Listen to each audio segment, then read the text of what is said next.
by unanimous vote. May I have a motion, please? Motion. Make the motion. Second. Does anyone have any agenda items that they would like to add or alter for the meeting tonight? Okay, there being none, all those in favor of proceeding with the agenda that is put before us, please say aye. Aye. Aye. Aye. Any opposed? That motion is carried. The next item is the approval of the board minutes from the previous meeting, and it is recommended that the board approve the board minutes for the meeting of October 28, 2020. That was a regular Board of Education meeting. May I have a motion, please? So move. Second. And second. Are there any changes, corrections, or additions to the minutes as they were presented? Okay, there being none, all those in favor of approval, please say aye. Aye. Any opposed? That motion carries unanimously. Now we go to the informational part of our meeting, and we have first the report of the Assistant Superintendent. So, Jay, I think you're up. Good evening, everyone. So I'm very pleased to welcome and introduce this evening two additions to our administrative team, wonderful additions. And I'd like to take a moment to have them introduce themselves. And so I'd like to start with Celeste Keene, our new P-Tech coordinator. So Celeste.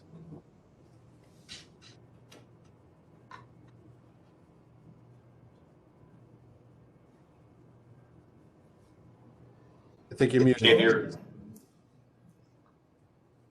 Mute. There we go. Let's try that again. Hi, Jay.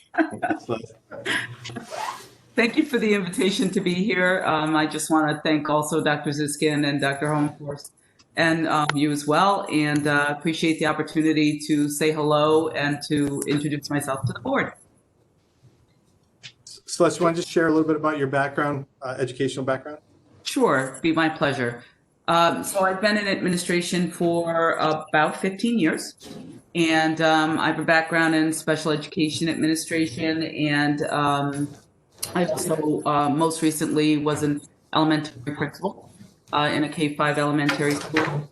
In addition to that, I have many years under my belt as a former school psychologist and Committee on Special Education chairperson. Great, thank you, Celeste. Now I'd like to introduce Riley O'Malley. Riley is our new CTE coordinator. Riley?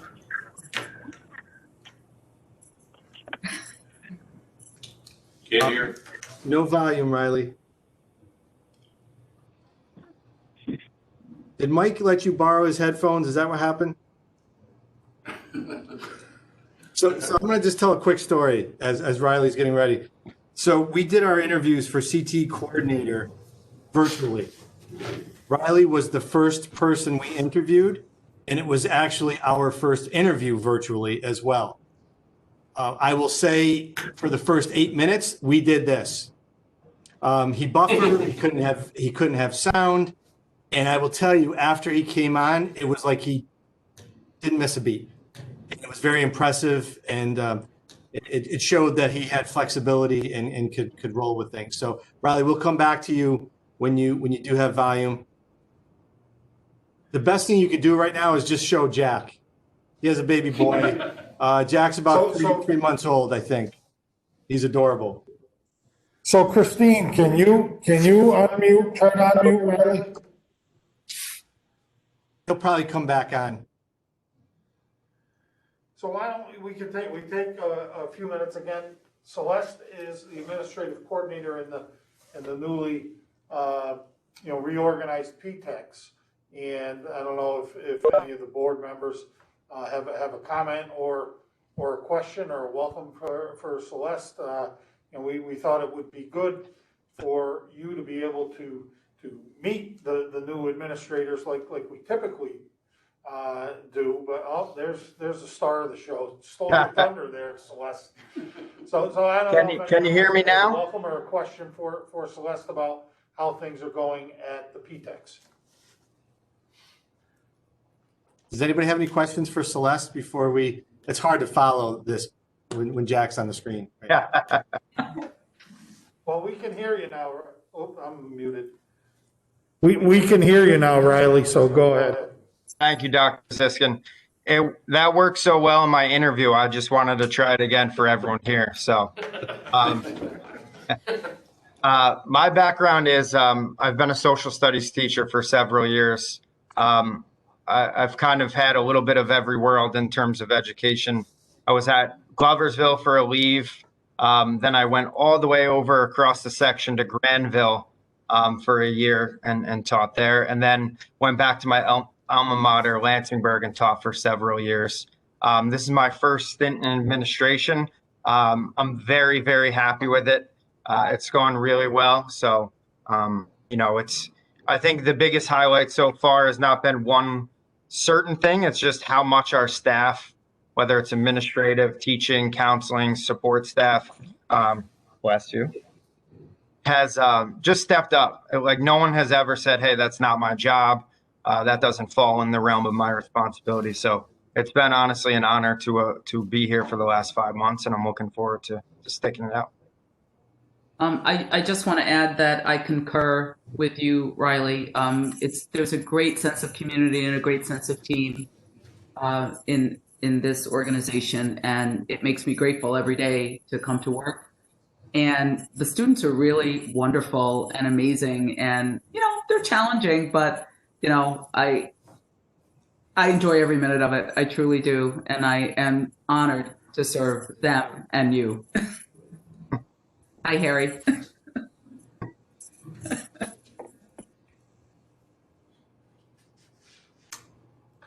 think one of the courses. Who's gonna tell the president it's on you? I think lip reading is gonna be one of our next courses here. Okay. So Riley, you're not the only one who's technology challenged here. But I said some very important things while I was on mute. By getting back to my train of thought, I have an interesting story with Celeste, who I had the chance last spring to work as an elementary principal, an interim elementary principal in the district. Celeste was a principal, and my plan when I happily found out that she was a successful candidate for our BOCES position. And my first plan was to get out and meet Riley and meet Celeste and see Celeste in person, because quite honestly, we worked together quite a while. And I think I've only seen her on screen.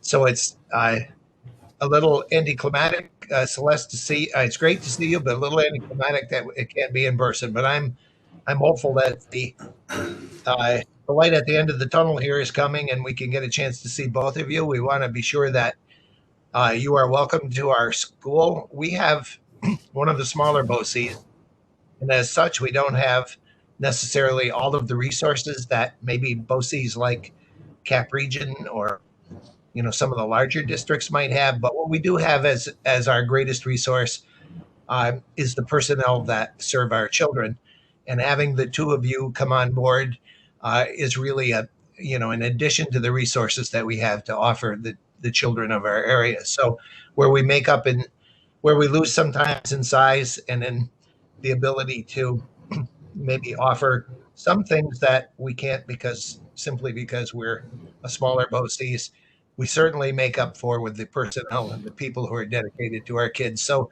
the two of you brought those qualities to us, and we were thrilled to have you select us to practice your trade and impact the kids. So welcome on behalf of the board. Welcome to the HFM BOCES, and we look forward to seeing you in person soon, we hope.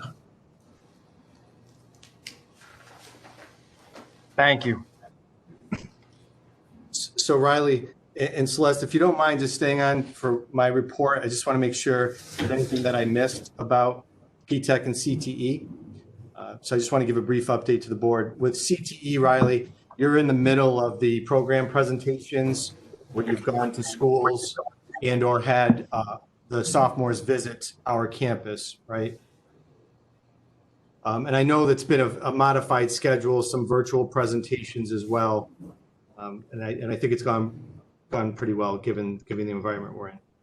Absolutely, yeah. It's been obviously being new. I don't have anything to compare it to, but it's been a phenomenal experience. Just like when I took my first tour of the building facility and saw the campus, I think kids and staff are wowed with the things that we offer, and our teachers do a phenomenal job, and our students do a phenomenal job of expressing how great our programs are.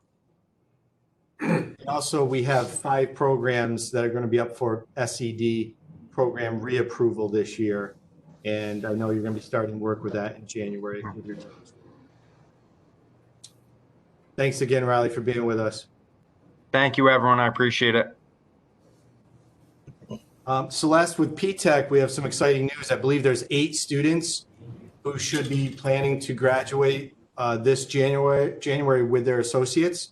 That's correct. 4 from FMCC and 4 from Community Global Scale. That's correct. That's why I wanted you to stay on to make sure I got that accurate. Got that information correct. Also, I think you and Matt are beginning your 8th grade presentations as well. Starting now into next month. Our schedule was COVID compromised, I might say. We were planning to hit the road heavily this month, and so now we're working on our plan B, and we're moving some of our in-person presentations to virtual presentations, and then moving some of them out into January because a number of our component districts have closed since we made arrangements to visit. But thank you again, Celeste, for being with us too. Truly my pleasure. Good night, everyone. Good night, Riley. So also I'll just add about ADK. Chris Carioto and Brian Garrity are working on the revisioning and mission of ADK, which will be shared with our school administrators, our component school principals. That's going to be starting in January. They're going to be meeting with each school administrator individually and having some dialogue about where ADK is now, where it's headed in the future, and what they would like to see as a partner with us. For special education at McNabb, the McNabb team has adopted students and staff, students and siblings for the holiday season, and they've adopted over 50 children and providing gifts for them this Christmas. That's the McNabb special ed team. The Gloversville Middle School, Gloversville High School team, they are also continuing with their holiday traditions. Some of the classes are making holiday bows, sharing them with staff members, and also one teacher in particular has an annual fireside reading activity, which he's actually conducting virtually with parents and families and guest readers as well. So really modifying what they've done in the past and taking some new opportunities with it that may go beyond the situation we're in now and learn some valuable lessons to improve those opportunities for families. So that's my report. If anybody has any questions. Thanks, Jay. The next report is the Deputy Superintendent report. Lori? Hello, everybody. For the beginning part of my report tonight, I'm going to turn over to Aaron Flynn, our Human Resources Manager, so he can talk with you tonight about one of the program that we have identified that will be able to help support our HR moving forward and help our whole HR processes and all of our office become more efficient. So Aaron, I'm going to turn it over to you, please. Thank you, Dr. Hohenforst. I hope everybody can hear me okay. Okay, good. Thumbs up. Awesome. I'm really excited about this, particularly because we've spent quite a bit of time working on finding the right vendor. Also, just excited about the possibilities that it brings to the organization in terms of streamlining processes and creating better efficiency. Obviously, you all know one of our board goals is to build and enhance efficiencies and effectiveness of internal operations at HFM BOCES. One of the areas that where we can really impact this goal is in the internal processes that we have around hiring, around workflow in terms of the payroll processes and various different things that go into bringing a new hire on board, onboarding that person, maintaining compliance training. So we started looking at this as a pretty aggressive goal for HR. The first step was to build an HR department, which we have, and I'm thankful that everyone has supported bringing on some additional staff over the years to do that, and me too included. The other piece was then to identify a software resource and different tools that will help us to maximize our current processes and make them more efficient, but also help us create new processes and do it in a way that also meets the increasing digital footprint that education really and everything is moving towards. So we met with several different companies and received demos from several different companies. We partnered with peer groups throughout our network of personnel administrators and human resources managers throughout New York State. We utilized people that we met and know through the NYSASPA group, which is New York State of School Personnel Administrators, and conducted a pretty extensive interview process, so to speak, with different vendors. The vendor that we are have landed on and are excited to recommend for next month's meeting, hopefully, for your approval, is a vendor called Schoolfront. And one of the main reasons that vendor was so appealing to us was their already built-in and single and sole provider access to and integrations with WinCap. As you know, WinCap is our financial management software. It's where all the money is and everything, and it's also where we do a lot of our personnel digital recording. And this is the only company that we were able to meet with that has a interface with that company.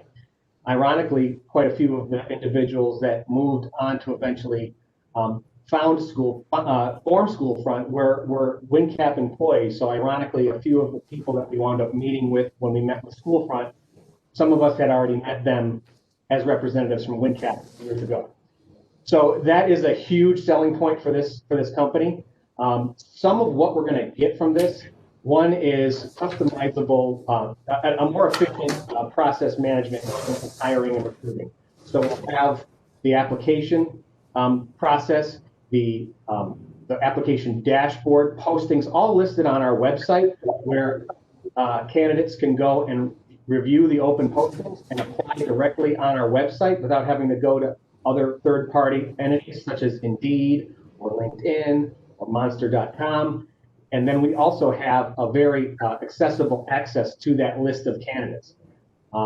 We have a huge ability to customize our own workflows in terms of how we feed applications from one hiring manager through the referencing process, through the interview process.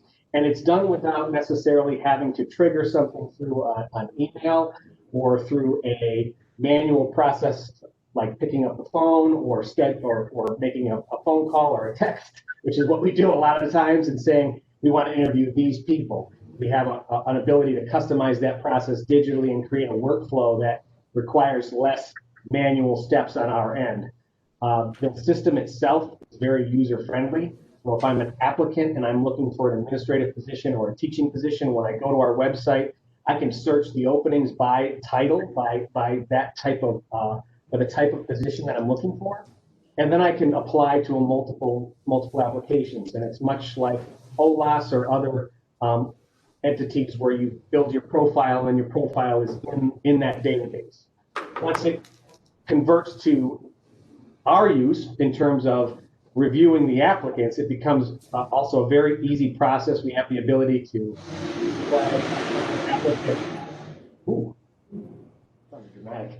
We have the opportunity to flag an applicant as green, as someone we want to see more from. We have an ability to flag them as yellow or red if that's not someone we want to necessarily speak with. And we have the ability to consolidate some of the applicants into a pool that's really easy to review. And also, again, that's all driven by pointing and clicking online through a database, through a dashboard, which is really awesome. Then we have the interview process becomes very streamlined in terms of who we're selecting and who we're bringing forward.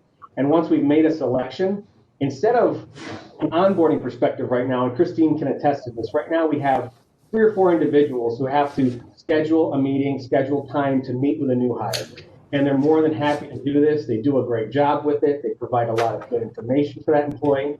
But it is time consuming, and that is time away from other tasks that these employees have to manage.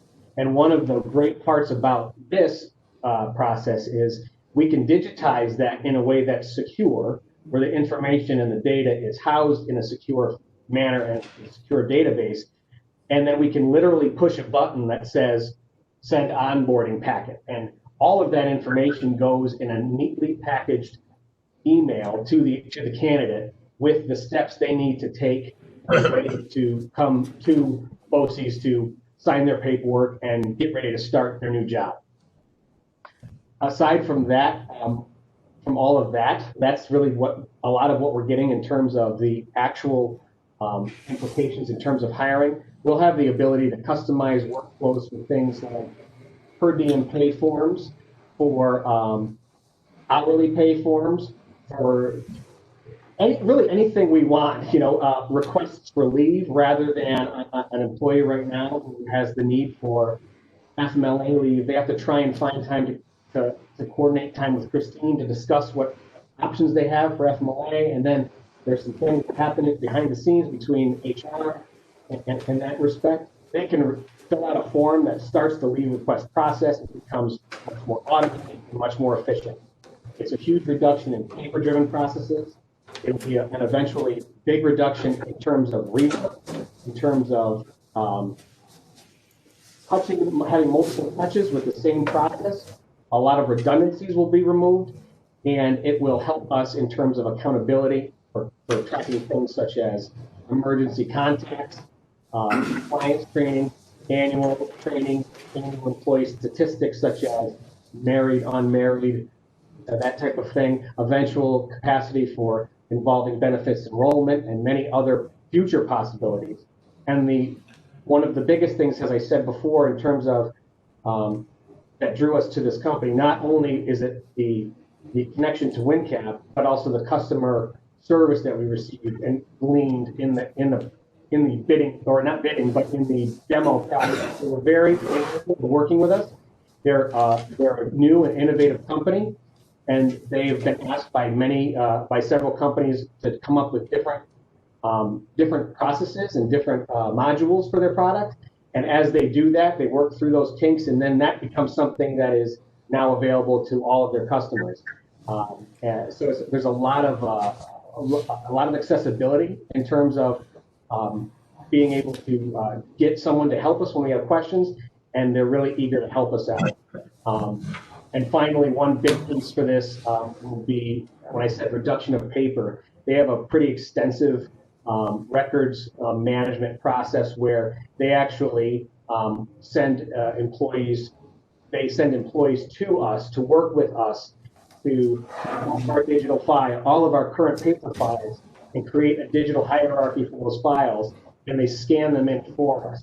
So in terms of overhead with labor, we do pay for that, of course, but it's a lot cheaper to have it, to put our employee files in a digital database this way than it is to do it on our own. And it's done in a much more timely fashion. So really excited, really looking forward to working with them, and really looking forward to seeing the different openings that this is going to provide for us in terms of streamlining and keeping what we do. Thanks, Aaron. Lori, I'm going to interject for just a second with the board. This was something that has been in the works for a couple of years. I think under Anita's leadership was when the discussion about having this type of system in place started, and we budgeted for it last year and weren't able to come to a conclusion on which vendor we would work with. We budgeted for it again this year, so the money is there. And it's, whenever we're gonna have an outlay like this, we don't wanna come in and surprise the board with it. We set the goal to bring this to you, this month. It's been approved by the attorneys, but we didn't dot all the i's and cross the t's in time to bring it in this month. So what I suggested to Aaron was he give you an overview for this, and we'll be bringing you the contract next month. Like any other system like this, there's an onboarding cost the first year where the upfront cost is going to be more than the annual subscription will be. So you'll get all of those details in the contract well ahead of time, because I'm sure that's, I know that's the way the board would like to operate. So we gave you a taste of what this is going to be. It's been something we've been looking at for a couple of years, and we'll bring you the contract that's ready to go next month. I'll turn it back over to Lori. I thought Jean had a question. Jean, did you have a question? But you're muted.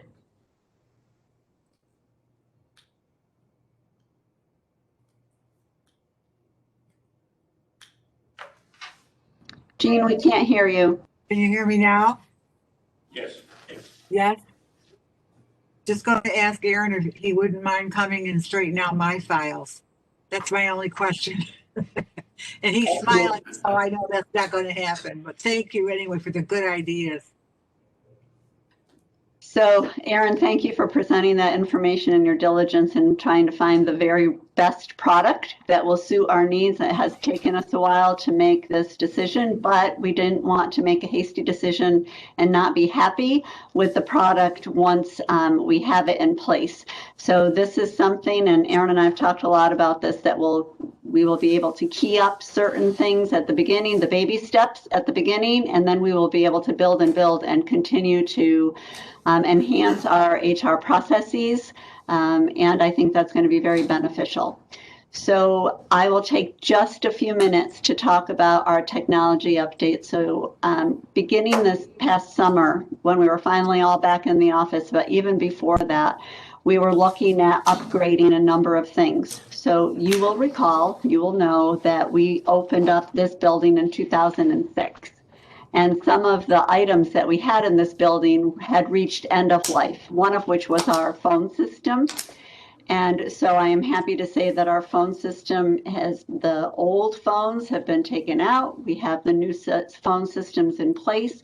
The last piece of this will be our conference phones, the Polycom. So those of you in the boardroom, that Polycom works right now. The one in our wing does not work yet. We had to wait for specific jacks to be ordered to come in to make them work.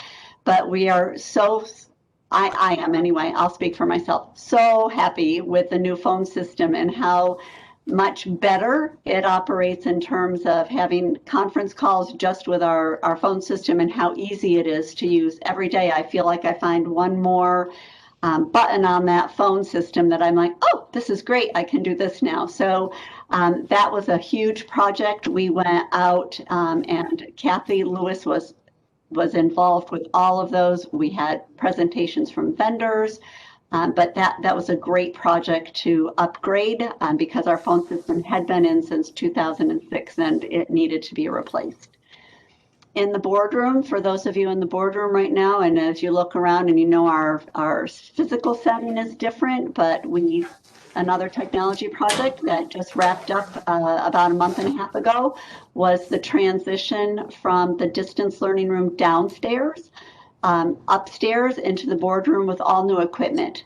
So all of the pieces, what do I call it, my little checklist, the final pieces, the punch list, all of those items are done. I think we are happy with the new equipment and how it works. We can hear, we can see, and I think that's been going very well, and I appreciate all the support we had from NARIC with that as well. We did an upgrade to Microsoft 365, which impacted all of us, right? All of the board members as well, because we had to log in and we do it in a different area now. But why did we bother to do that? Well, two reasons. One, we used to use, let me find my note here, Exchange, Microsoft Exchange, which was also reaching end of life. But transitioning to Microsoft 365 was actually less expensive than the cost we were paying to have Microsoft Exchange.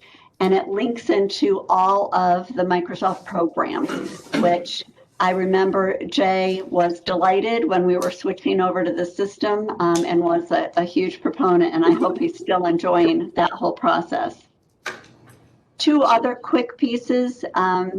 The conference room downstairs, C112A, and I know you've been in that room on different occasions for different events, but we have had board meetings in that room. We've had an issue with the sound and video in that room for a number of years. And Carden Smith, who is our new computer services coordinator, was able to bring in just recently, within the last, I would say, 4 to 6 weeks, to bring in the folks who actually could support that. And everything functions in there just as we had always hoped that it would. So that conference room is all set up with audio and visual now. And one of the last pieces I wanted to mention was the Glebe Street upgrade. So when we did the co-location of our programs and decided to move from Jansen Avenue to Glebe Street didn't have the technology infrastructure that we needed that would really support our P-TECH students and our P-TECH programs. And that project entailed a lot of new cabling to go in and a lot of network boxes and systems to upgrade. And that's done. And I believe everything, Jay will tell me later if it's not, but I believe everything is working well in terms of technology for both our students and our staff. So there are still a few other technology upgrades that are linked into the phone system, but we'll bring those to you as they finalize and wrap up, some of which will happen over Christmas break. So I appreciate the time to share those with you. And if there are any questions, I would be happy to answer.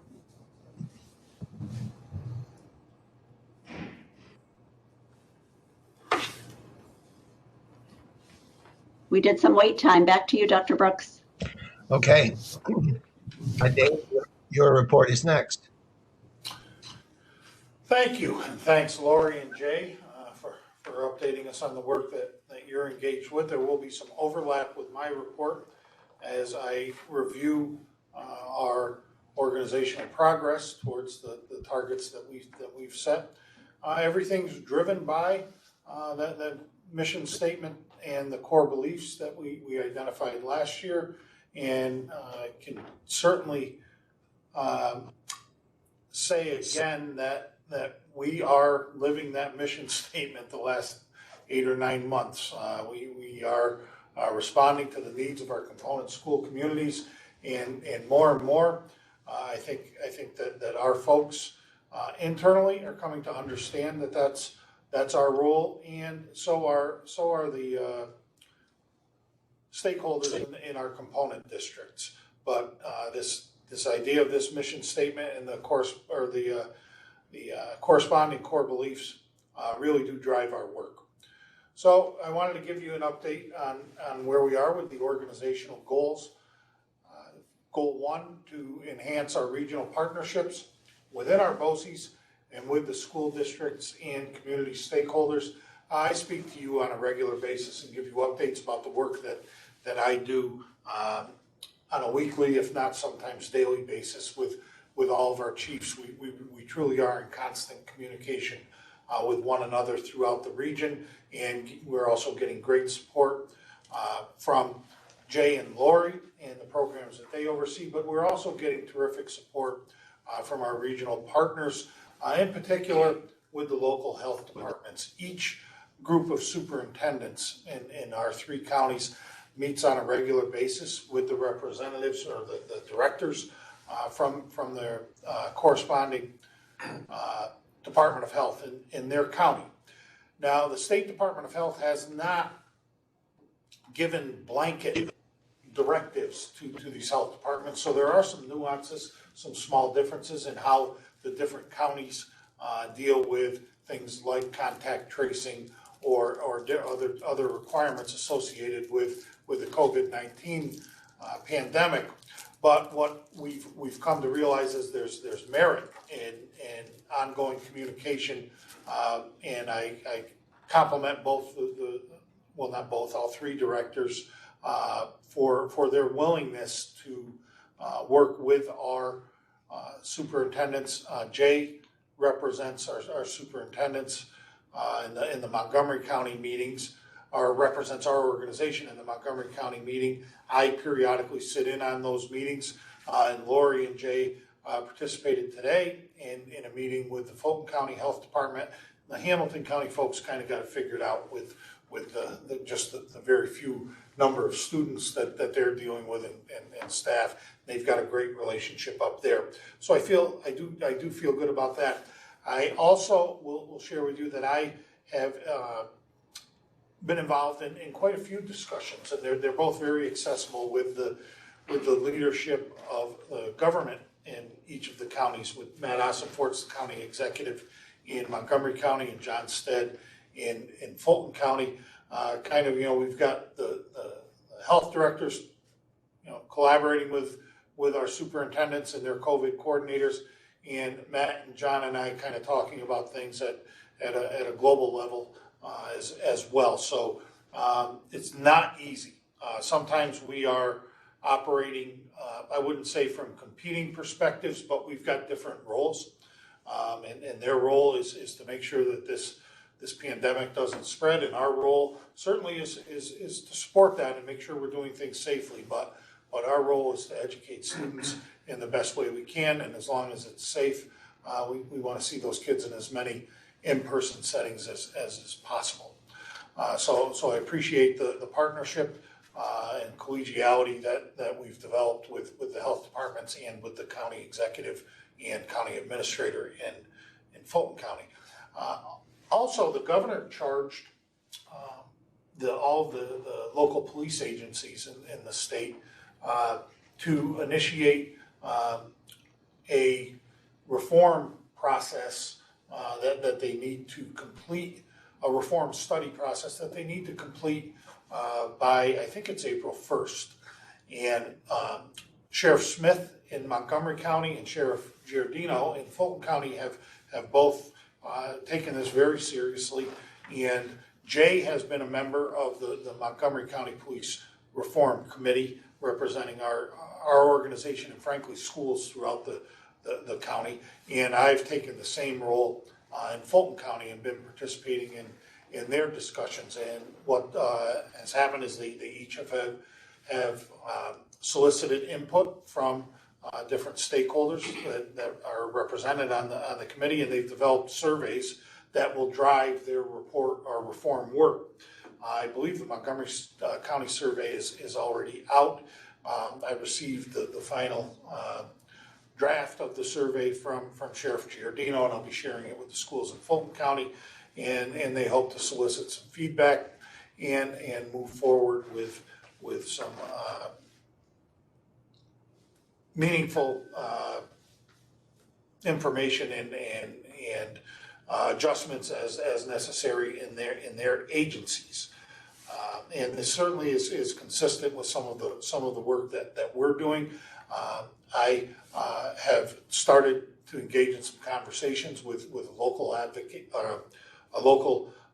advocate in the region. You may have heard of LaShawn Hawkins was active in some protests throughout the spring and the summer, and LaShawn and some of her colleagues and I have had some conversations about how we can collaborate and support the work around implicit bias that we've talked about doing both in our organization and throughout the region. So it's been a beneficial thing to be involved in discussions with our local government agencies.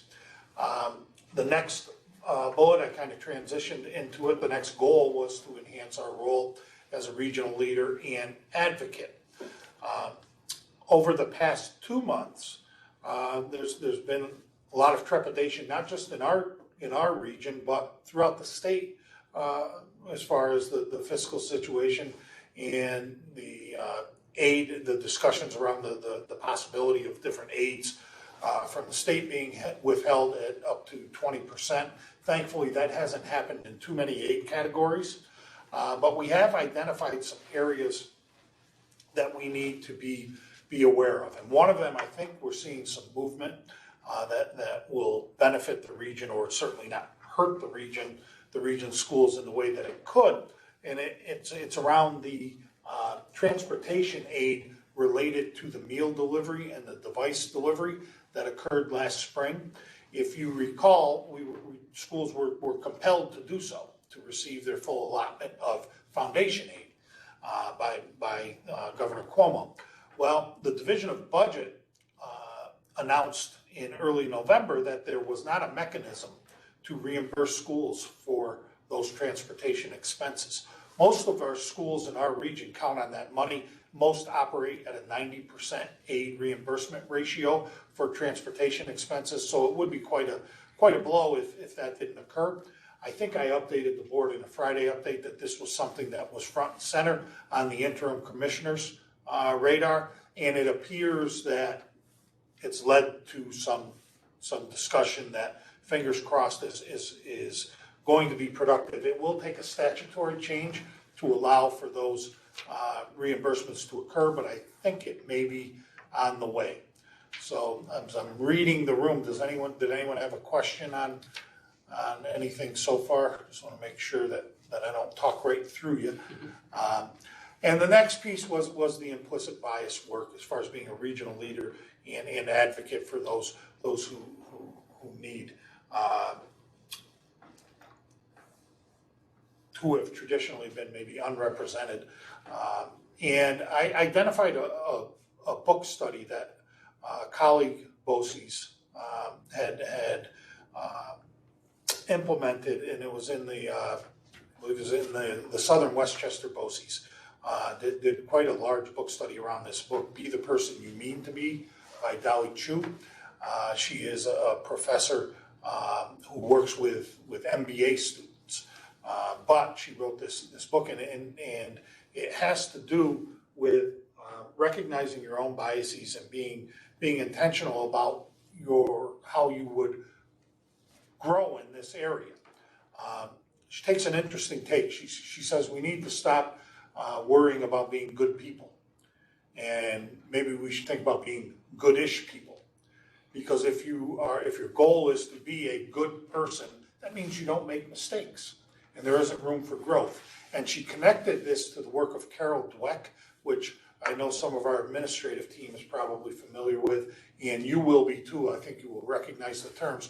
Carol Dweck writes about the growth mindset versus the fixed mindset.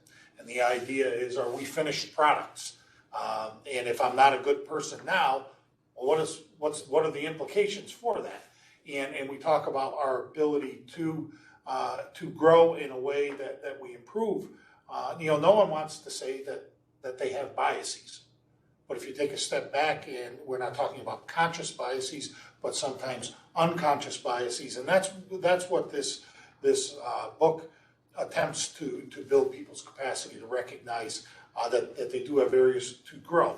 I had this link to a YouTube video that I wanted to share with you tonight, just to give you an idea as we continue to talk about implicit bias. What does that really mean?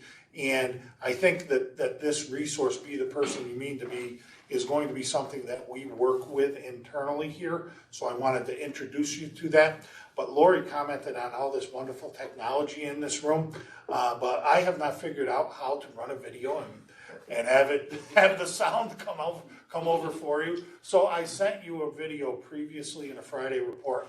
I will send you another one here, and I promise you that under the guise of our goal to improve internal effectiveness and efficiencies, by January we're going to have this figured out.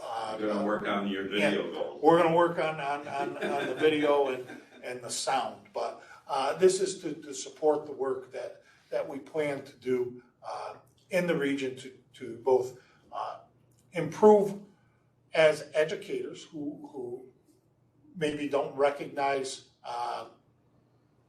in their own practice that they may be subconsciously operating with some biases that aren't the most constructive thing in an educational setting. And organizational goal 3, and this would have taken a few minutes. And my report might somewhat feel truncated here, but I am going to move on to discuss some of the COVID work that we're doing in the region. But educational goal 3, again, the enhanced efficiencies and effectiveness.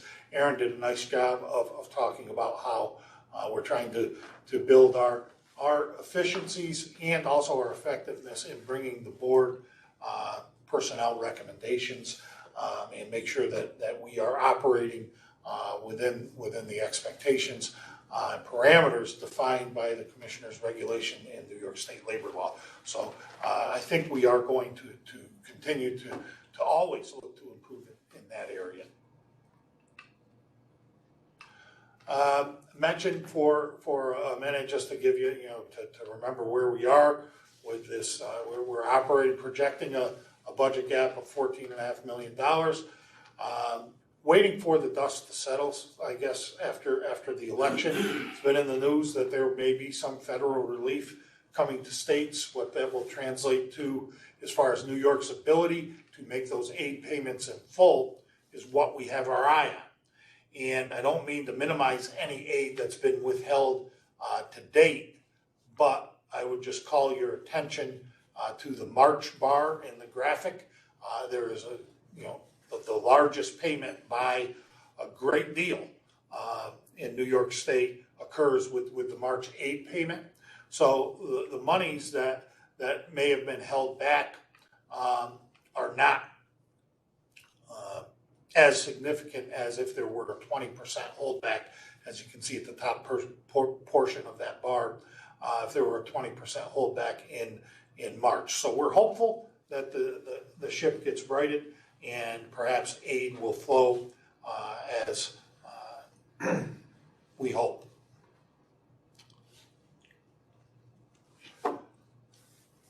So I shift our discussion to our work to support the schools in the region around COVID-19.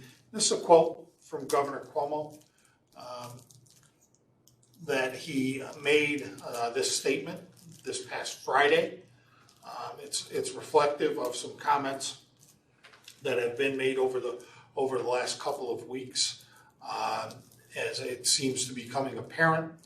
First, there were reports out of Europe that schools were able to operate without spreading the virus, and it appears, at least in our governor's opinion, but in the opinion of some scholars and scientists as well, that COVID is not spreading in schools the way it is out in the community. He talks about schools being the safest place in the community. He says truly a school. I would not my position to get in a debate with him, but I might argue that probably the safest place in the community is everyone just stays in their own houses with their own family would do the best. And when they do go out or come into contact with others, that they faithfully adhere to the recommendations of the CDC. But this is, I guess, a welcome change in comments about schools from the governor. Throughout the crisis, it has seemed sometimes that schools bore the brunt of some criticism, but it's become apparent that COVID does not appear to be passing in schools the way it does outside of schools, because we are faithfully implementing the recommendations and what's written into our plans. So, faithful adherence to masking in classrooms and throughout the facility, and social distancing and the washing of hands. So I commend our schools within the HFM BOCES and also our component school districts for their efforts. And the next thing that we've taken to looking at is how can we best support our schools with this idea of testing that's coming. So I start out by talking about contact tracing and quarantine versus positive cases in schools. A number of our schools and a couple of our programs have been impacted. We had half of one CTE program, that had to go into remote learning. It amounted to 8 students and one staff member for us. Certainly didn't impact the rest of the Career and Technical Center.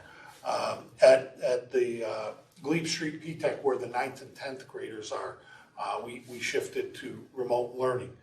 Previously, we had to do some shifts with the special ed division. We are now back operating, as normal with them. They're for finite periods of time, and it's due not to spread of the virus in our schools. It has been due to the impact on staffing, as folks are quarantined because they've been in contact with someone who came to school positive. I have not heard yet that we have widespread or frankly any spread of the disease from person to person in the schools. Not that won't eventually happen. I'm sure it will, but I think we're doing making a very strong effort to ensure that doesn't happen.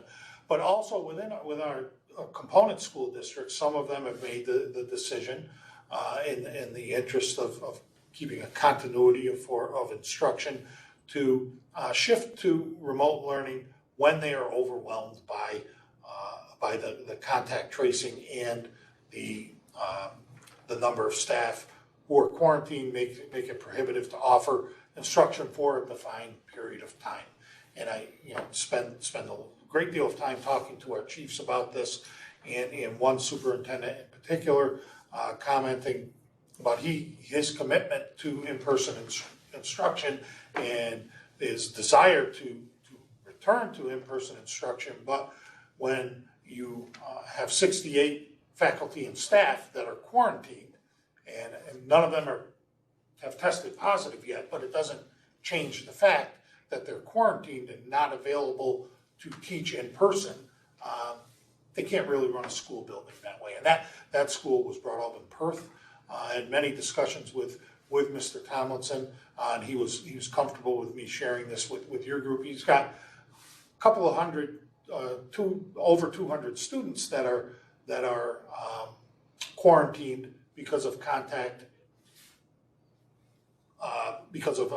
contact with one positive case that came into their school, and subsequently with some other cases where maybe the kids didn't return to school. It led to some contacts with some faculty members, and ultimately they have 68 faculty and staff right now that are on quarantine. So that's where they are.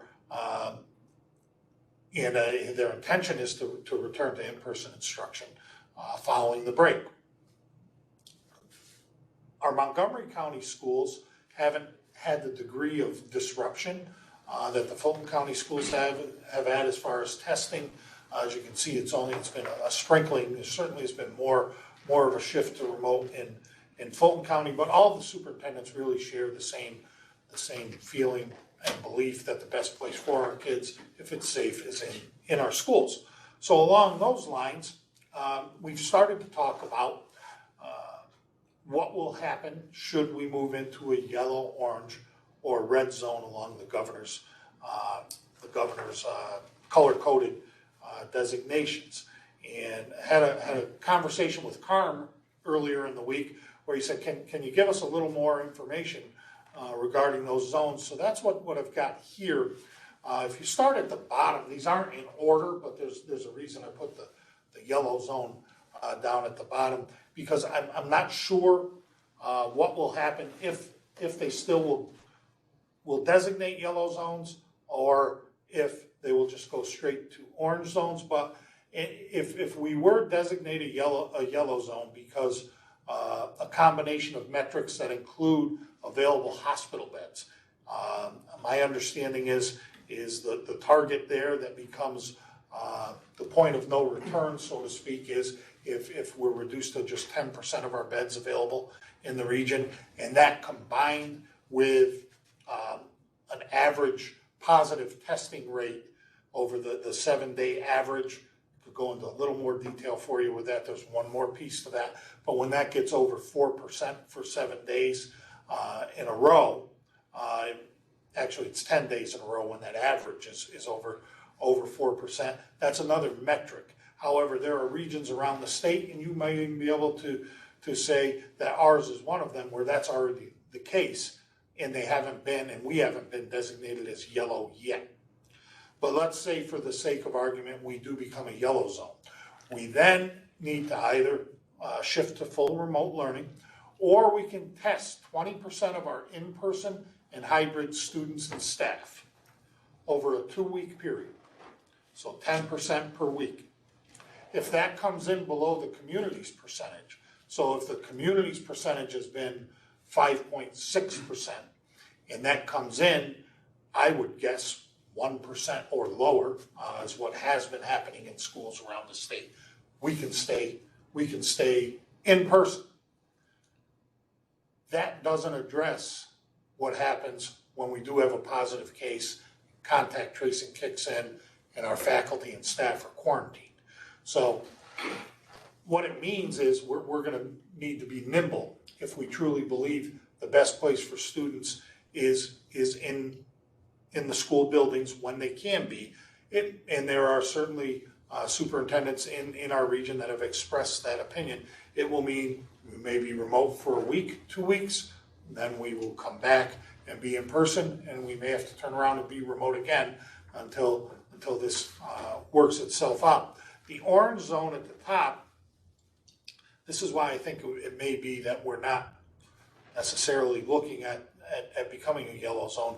If you look at the orange zone, 20% of in-person and hybrid students and staff tested monthly. It's actually a lower degree of testing if you think about it when you compare it to the yellow.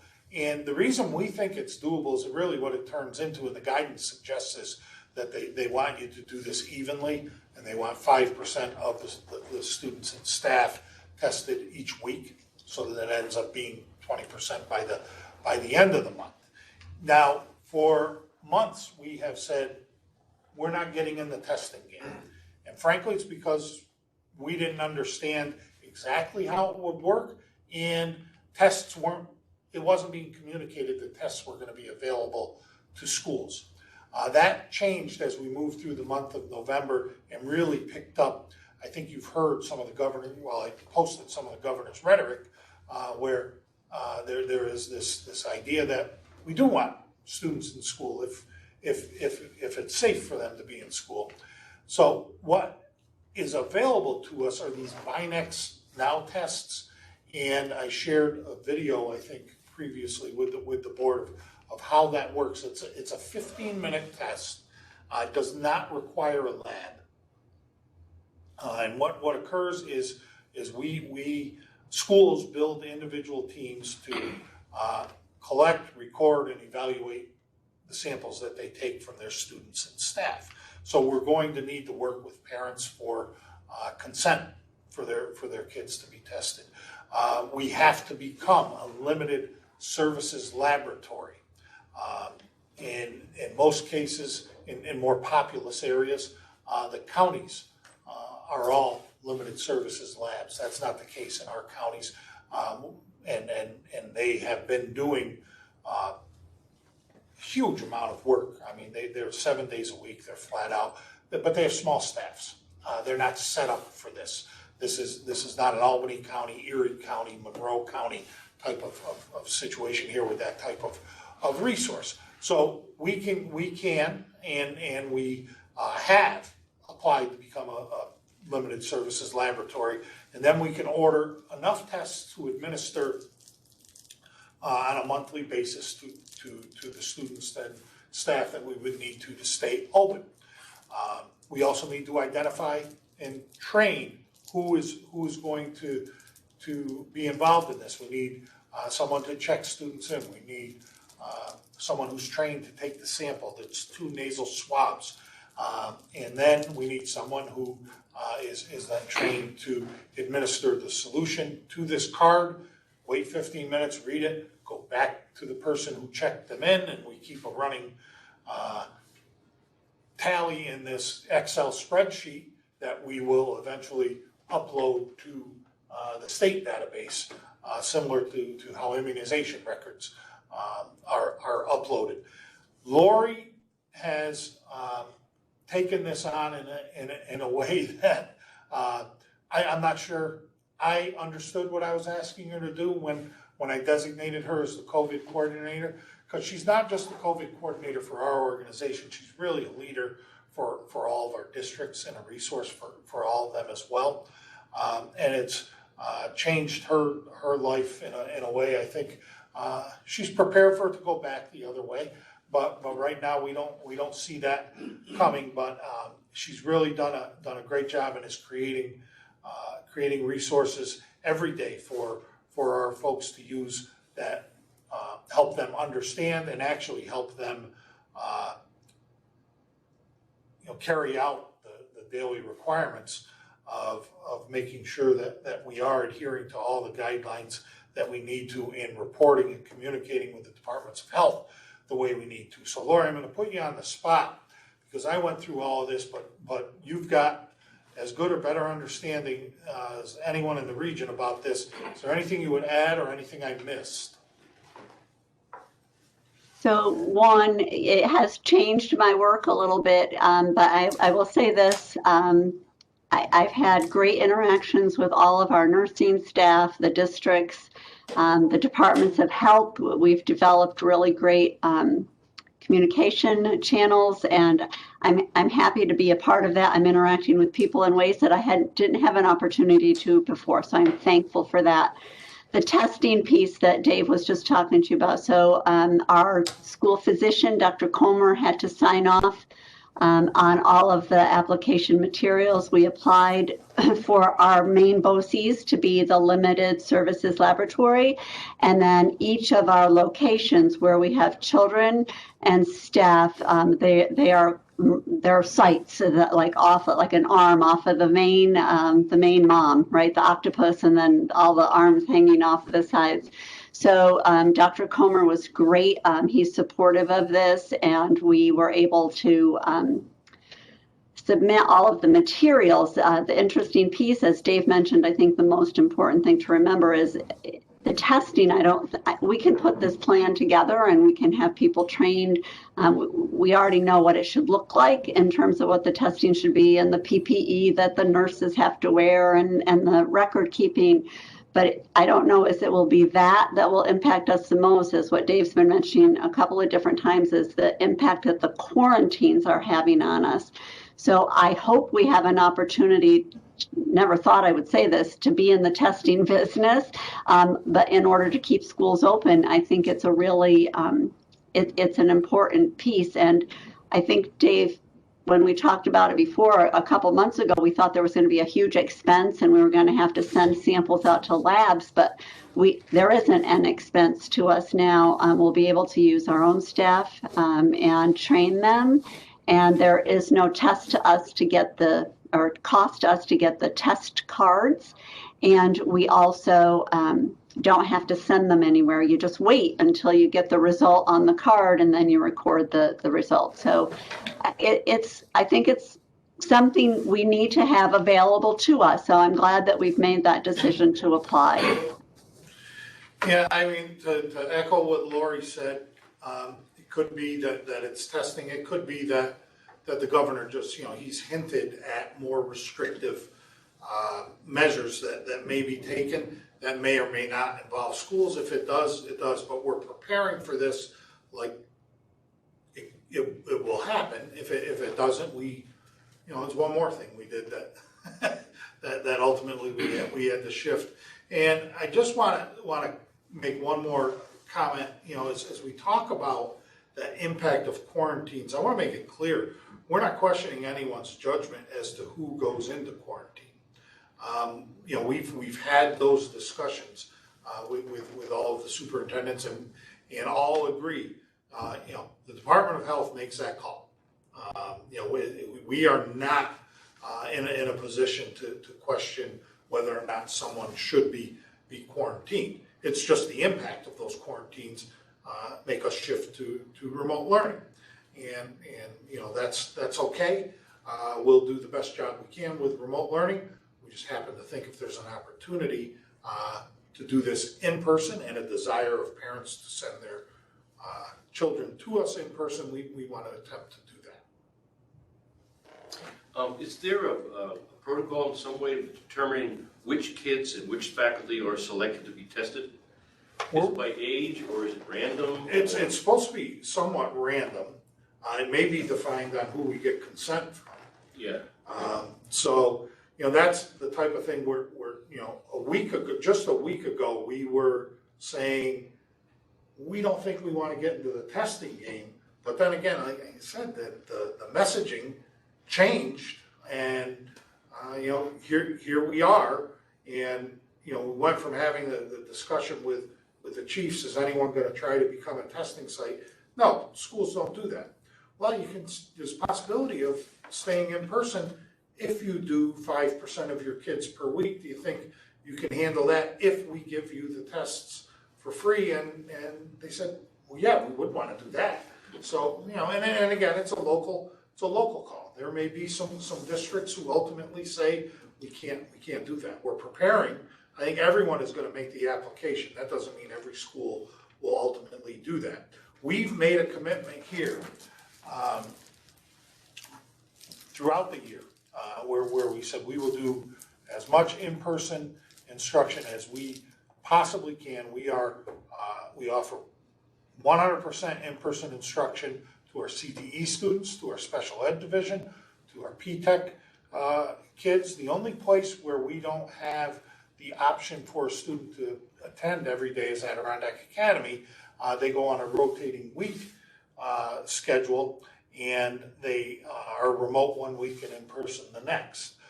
There are students who have chosen remote in the other settings, so we are prepared and have been delivering remote instruction. But I think that it's safe to say, Jay, our attendance has been pretty robust in CTE and P-TECH, and I would say a majority of our special ed students are participating in their programs as well. Yes, CT is averaging around 93 to 95% daily. P-TECH is around 90 to 93% daily as well. And with special education, those who've elected in person, it's 95% or better in person. Yep.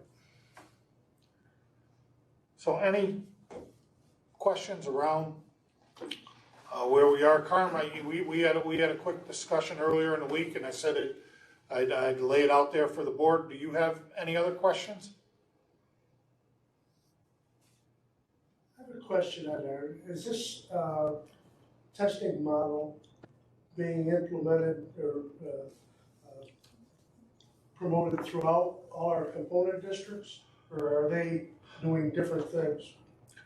I think every component district is in the process of applying for their local limited service laboratory designation.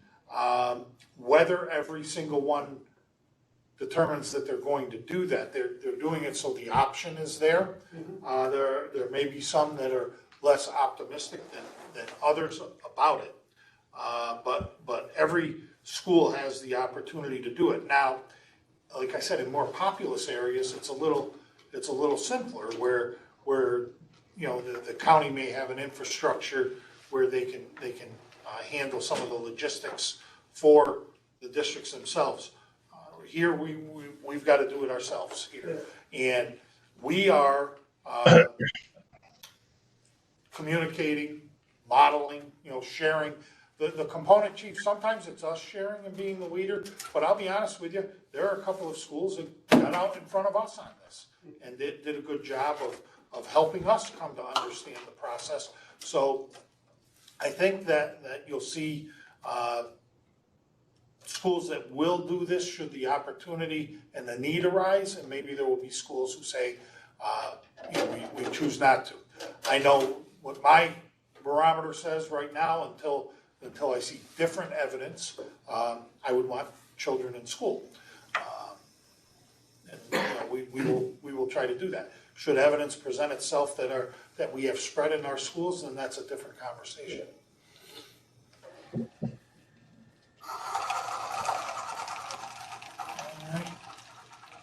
And the other piece I just would add, we're having ongoing conversations. I don't know that there is a particular provider in the region that can do this. We're reaching out, trying to ascertain this, but we do believe that the potential exists to run the testing, if there was an agency that chose to do this for a district, through our health, safety, risk management COSR. So we may be getting involved, boots on the ground with those districts. And I know that the local hospitals have their own things going on, trying to support their corresponding regions. But I do know that Nathan Latower has been in discussion with a couple of our school districts about actually coming in and taking the samples and doing the testing for them. Ink not dry, not even close to that yet, but they're I compliment both of the hospitals in the region where it's kind of like where we were. No, we don't do that. Well, if discussions with them, we really need you to do that, and they start to consider what the need of the region is. So, no one's got all the answers for how we're going to pull this off, and again, might be overwhelmed by the quarantining, or governor just might change all the restrictions, and that'll be that. But schools exist to educate children. I mean, that's our constituents, and if we can get them in, if we truly believe that's the best way to do it, we ought to try to do it.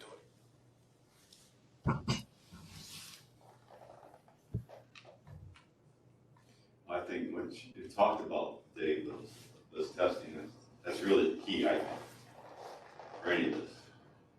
Let's hope. So the last piece, I guess, I just will go ahead and share. Oh, it didn't share. This is an important one. I better share it.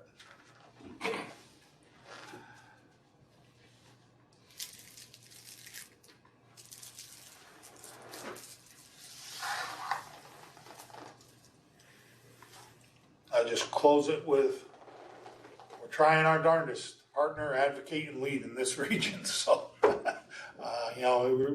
I keep coming back to, and I truly believe that if you live your mission, and it's a relevant mission, it's very useful. A lot of people just throw out these ideas or statements, don't adhere to it. We are faithfully trying to live this idea of partner, advocate, and leader. And that's it for me, Harry. Thanks, Dave. Moving on with the agenda. It's our practice to act on personnel items as a consent agenda item. So I'd like to ask for a motion to approve the personnel items 7A through E as presented by Dave in the agenda, or in the board documents that we have. So may I have, John, Second. Alan? do we have any questions about any of the items that are included for action in these personnel items? Okay, all those who are in favor of approving items 7A through E, please say aye. Aye. Aye. Are there any opposed? Okay, that has been, those items are approved. Moving on to the business items. The first item is the claim auditor's report. It's recommended that the board approve the claims auditor report for the periods of October 7, 2020 through October 28, 2020, and November 4, 2020 through November 18, 2020. May I have a motion, please? Move. Second. Okay, do we have any discussion for Kathy about this? All those in favor of approving the claims auditor report says presented, please say aye. Aye. All those opposed? That motion carries. The next item is the extra class report, and it's recommended that the board approves the October extra class report as submitted. May I have a motion, please? So move. And a second? Second. Do we have any discussion for regarding the extra class report that we're going to act on? All those in favor, please say aye. Aye. Are there any opposed? That motion carries. The next item is the items for salvage. It's recommended that the board approve the items for salvage as listed on the Chief Financial Officer's memorandum dated November 10, 2020. May I have a motion, Make the please? motion, Aaron. Okay, thanks. Alan, anyone have a second? Second. Okay, thank you. Do we have any questions on all of those wonderful automobiles that they're going to be getting rid of? Okay, all those in favor, please say aye. Aye. Are there any opposed? That motion carries. Next, we have the approval of a grant for the school library system, and it's recommended that the board. Grants? You skipped the grants? No, Yeah, we I'm had on- a D, I'm on the- Harry. I'm on the grants. I think I'm on that one. It's recommended. Oh, no, I wasn't. It's recommended that the board accept the following grant funds and authorize the suitable appropriation and expenditure pursuant to the state education department and/or local approvals. And that was for automation. I was on the wrong one. May I have a motion, please? I move. And may I have a second? Second? I'll second. Okay, does anyone have any questions on the automation grant? All those in favor, please say aye. Aye. All those opposed, please say no. That motion carries. And now we're on the school library system item, and it's recommended that the board approve the attached resolution for cooperative bidding of databases, research tool, ebooks, automation, and media for use in the school library systems Dream Consortium for the 2020-21 school year. May I have a motion, please? Make the motion. Okay, and may we have a second? Is there any question regarding this agenda item? All those in favor, please say aye. Aye. All those opposed, please say no. That motion carries. The next item on the agenda is the approval of the district superintendent's credit card expenditures. It's recommended that the board accept the district superintendent's credit card summary for the period of July 1, 2020 through September 30, 2020. May we have Make an the agenda? motion, Aaron. Thank you. A second? Second. Okay, any questions on the credit card summary? All those in favor, please say aye. Aye. Do we have any opposed? That motion carries. The next item is regarding an independent contractor services agreement, and it is recommended that the board authorize the district superintendent to execute the independent contractor services agreement by and between the HFM BOCES and ICANN to provide 11 days of therapeutic crisis intervention refresher training. May we have a motion, please? I'll move. And a second, please. I'll second. And does anyone have any questions regarding that contractor agreement? All those in favor, please say aye. Aye. Do we have any opposed? Okay, that motion carries. The next item has to do with salary rates, and it's recommended that due to the increase of minimum wage, the board amend the substitute and lifeguard rates effective December 31st, 2020, as listed on the Chief Financial Officer's memorandum, which was included for our review. Do we have a motion for that, please? I'll make the motion. Okay, okay, thanks. Does anybody have any question on why we're raising? Harry, where do we use lifeguards? I'm going to have to defer to Dave for that because I'm not sure where we do that. So Lori, institutional history here, can you weigh in? I think Kathy has an answer too. I'm going to let her go first and I'll add in. This is called pass the ball. I believe in our special ed program, and historically, off and on, they would need a lifeguard periodically, though I don't believe in recent years that really a lifeguard has been used, but we keep that on the books just in case there's a need. I think it was primarily when we were using the pool over at Gloversville Middle School, and we needed to have a lifeguard assigned when we took our children, our special education children, to the pool. So instead of removing it, as Kathy said, we just leave it on just in case there is a time that we might need to have a lifeguard come in and provide support for the children. Okay, thank you.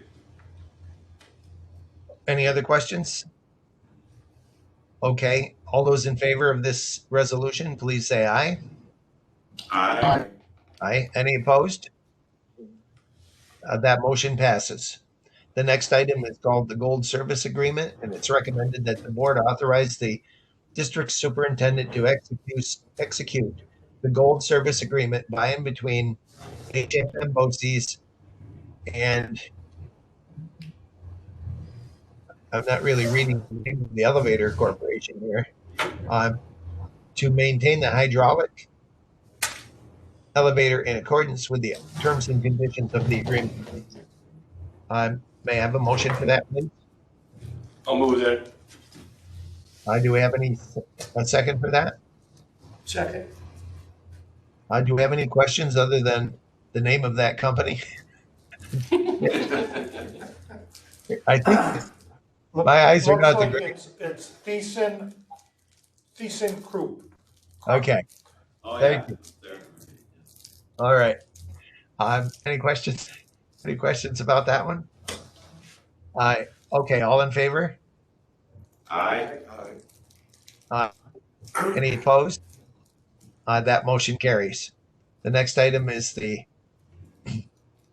an electronic purchasing agreement. It's recommended that the board add HFM BOCES purchasing official Stephanie Deneen as an additional user on the electronic purchasing account. May I have a motion for that, please? Move. Second. Any questions on that? Okay, all in favor, please say aye. Aye. Any opposed? That motion carries.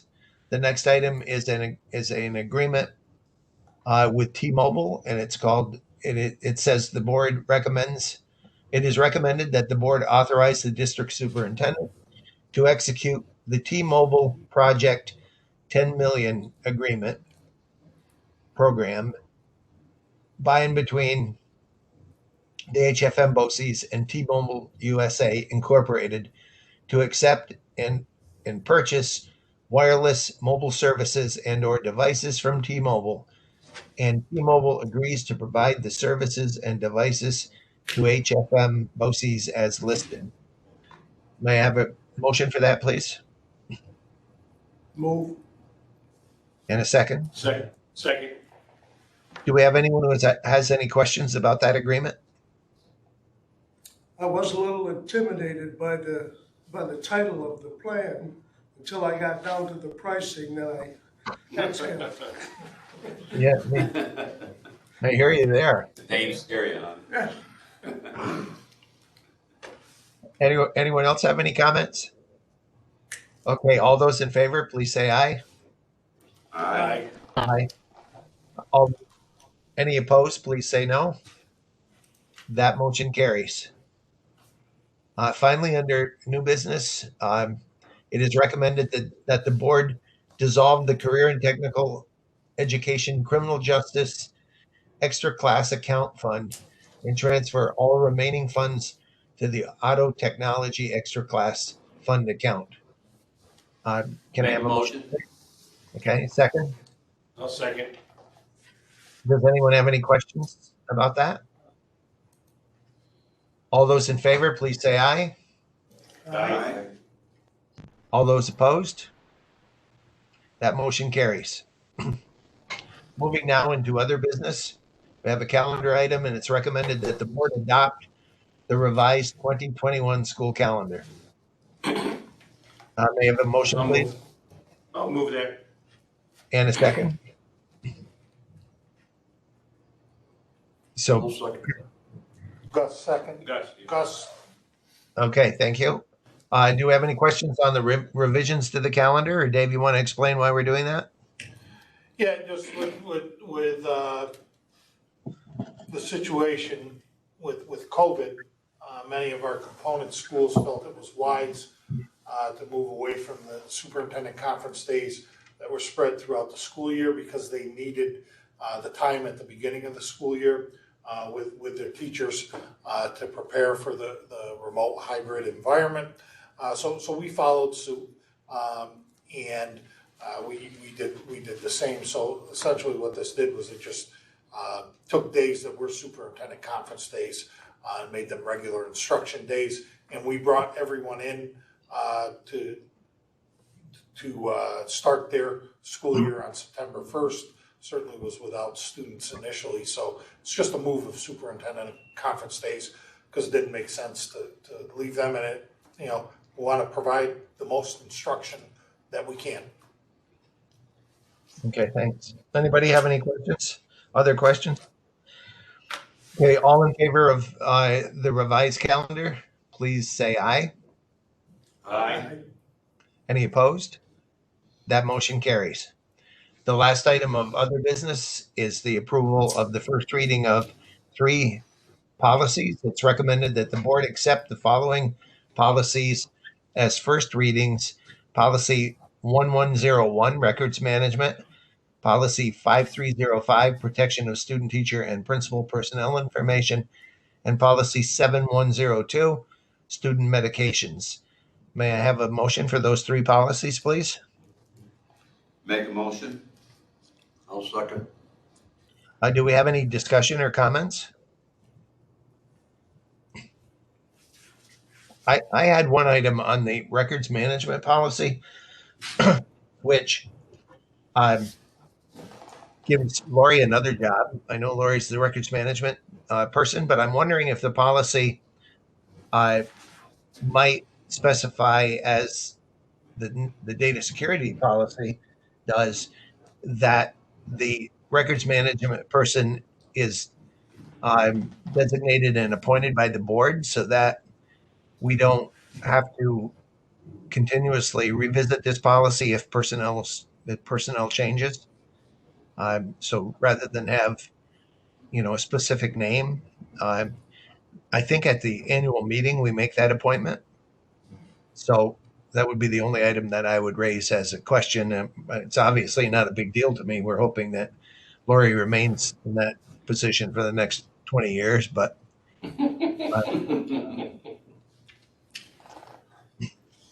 so anyway, So Lori, this came as just a recommended policy from Monroe, or not Monroe, from Madison Oneida, right? So why don't we get we can get some clarification from them. Go ahead. Yeah, I was just going to say primarily these 3 are being changed because we adopted at a previous board meeting the new records retention schedule. The State Education Department came out with the new retention and disposition schedule. And so they changed the name. So it was mentioned in each of these 3 policies. So we had to update these 3 policies to make sure we're including the correct name of the records and retention schedule. But we can easily adjust this. I agree with you, Harry. A lot of the policies have people's names in them. And as soon as there's a change for whatever reason, it makes it more difficult. We have to go back in and adjust those. So I can, as Dave suggested, we can reach out to Madison Oneida and maybe they have just a blanket language, or the BOCES records access officer is appointed each year at the reorganizational meeting, and refer them to another link. But we'll find out for you.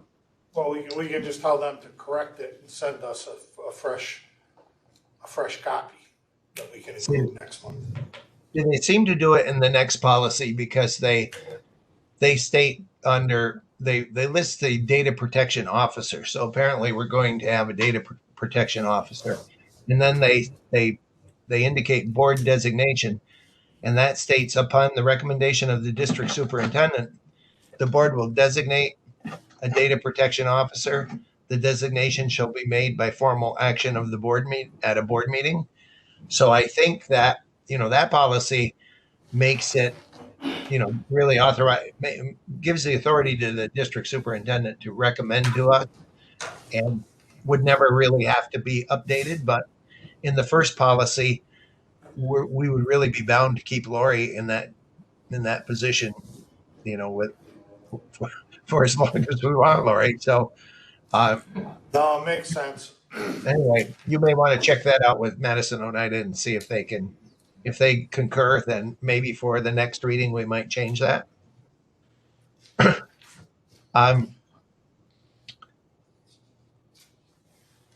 So we have the motion. We've had discussion. Is there any other discussion? All those in favor of accepting these policies as first reading, please say aye. Aye. Aye. Any opposed? Okay, then we're set on that one. We're down now to the item that allows board members to give reports or make comments. Do we have any of those tonight?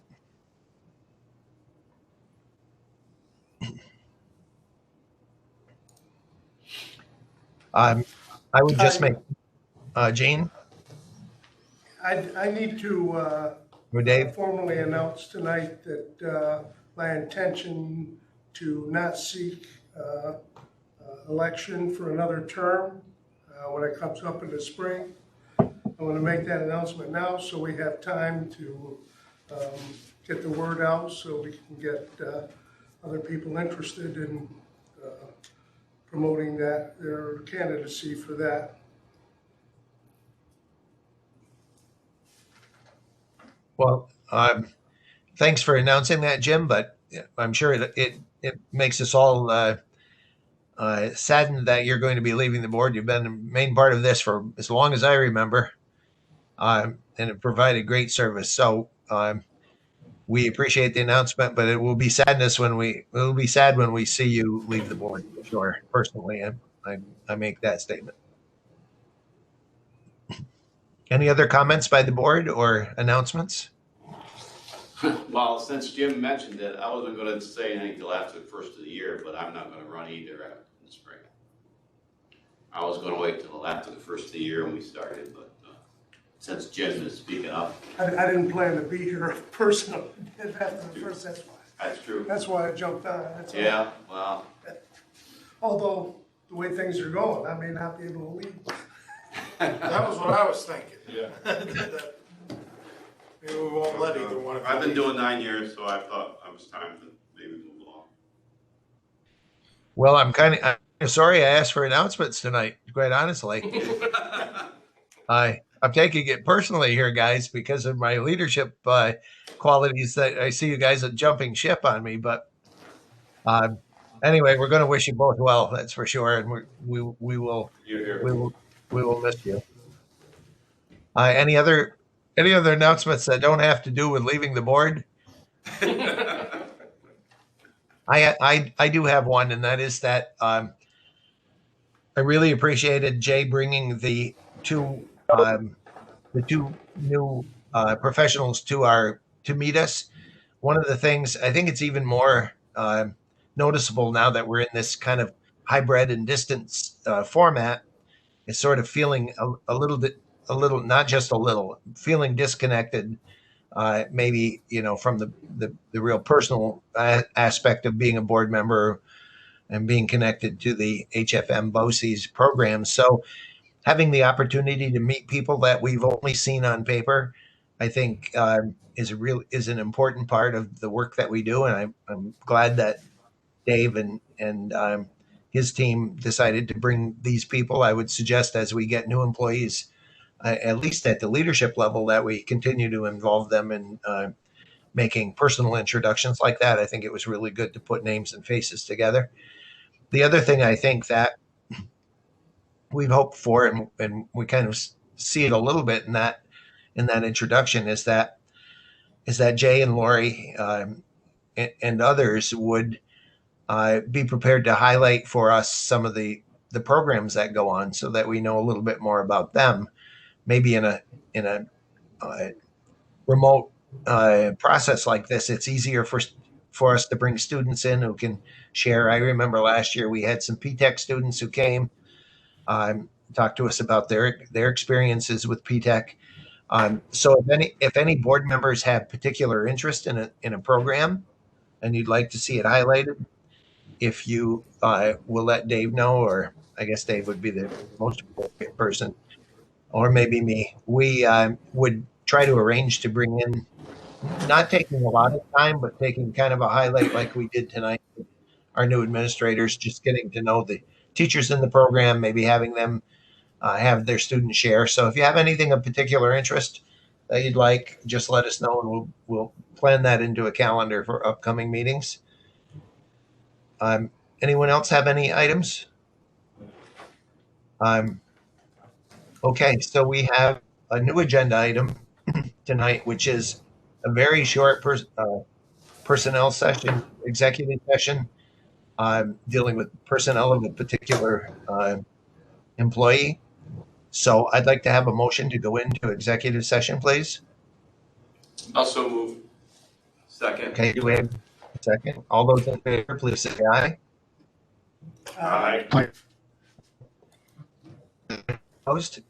Okay, that motion carries, and I'm believing Christine has one. I'm going to turn it back over to you for a motion to exit executive session. Okay, I'm looking for a motion to exit executive session, return to regular session. So move. In a second. Second. All those in favor, aye. Aye. Aye. Okay, we're back in regular session. It is recommended that the Board of Education terminate the probationary period of employment for the following employee: Frank Spooner III, bus driver.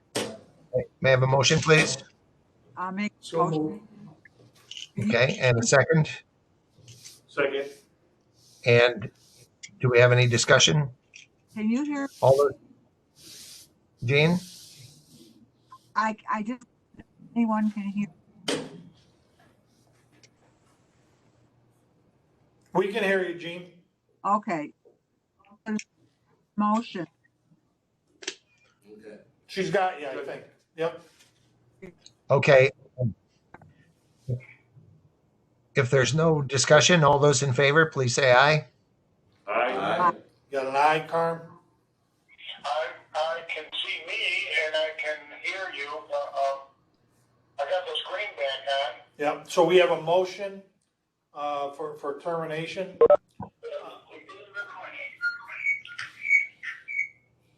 right, let me mute here.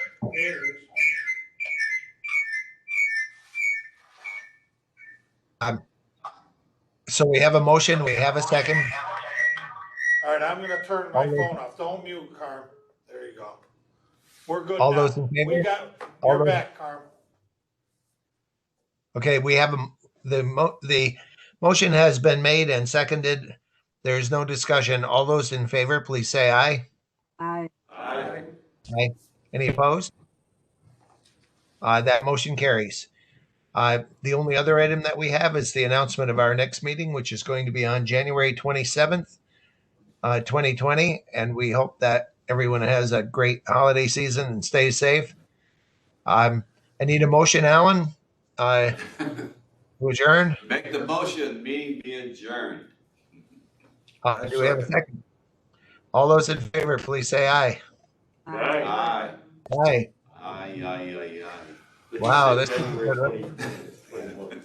Merry Christmas, everyone. Yeah. Merry Christmas. Thank you all for your Merry Christmas, determination everybody. tonight. Thanks, Thank Dave. you all for your determination tonight, and Carm, your Christine, petition, thank you again. your petition's ready. Good night, everybody. All right, good night, see you. Have a good Christmas and New Year, although I'll be typing reports to you. That.